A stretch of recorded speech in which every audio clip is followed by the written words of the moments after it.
13 Bullard's home is a public housing project in familiar red brick, Perry Homes. It is like most such projects in most big cities.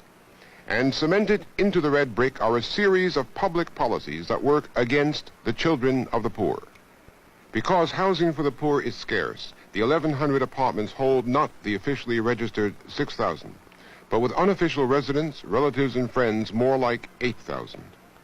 Because mothers travel up to 4 hours a day to work in downtown office buildings or suburban homes, their children are left to care for each other or for themselves, and drug abuse is rampant. Because family planning measures have lagged, there are many teenage mothers. Do you find that there is an incidence of young girls becoming pregnant? Yes, we have a high rate of that too. At about what age? Well, I used to say age 14, but I think I'm having to back up and say age 12. Because the poor are shortchanged on education, it may take 2 years to get testing for a child with learning problems. And the Perry Homes schools have reading levels among the lowest in the city. Because Perry Homes was planned on a minimum budget, there are few places for children to play. Because of the same kind of planning, Perry Homes has no doctor, no dentist, no pharmacy. Nearby there is a well baby clinic, but no sick baby clinic. And the sick must travel 12 miles to wait for attention at Grady Memorial Hospital. And partly because of the general rule that welfare is cut off if there is a man in the house, fathers are often driven away so that mother and children can eat. 85% of the head of household is a woman, because most of the men who should be in the household, they cannot make a decent living. And of course it is better to know that a child will be fed 12 months out of the year than 3 months, which during the summer when construction work you can make a decent living.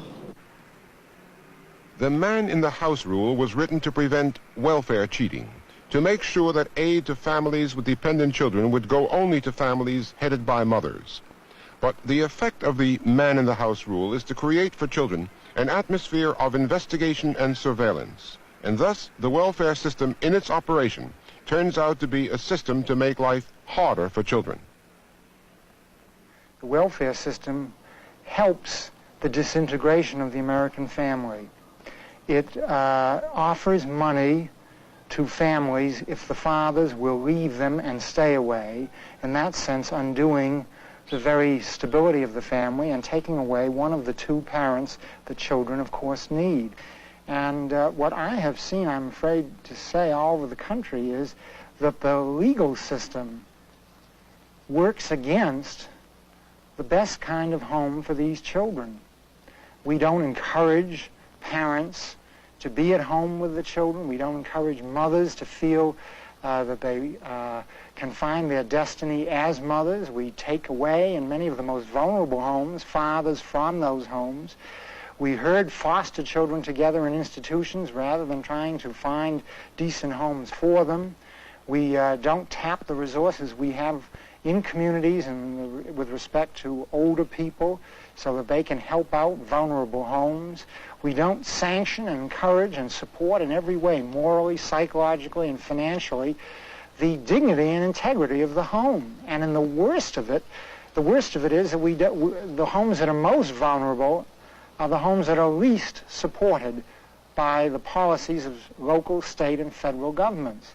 And no wonder then, out of these more vulnerable neighborhoods, we get an endless cycle of troubled, delinquent, wayward youth who grow up even more and become the lawbreakers of our society. Now, I don't know how you break this cycle except by starting out with young children.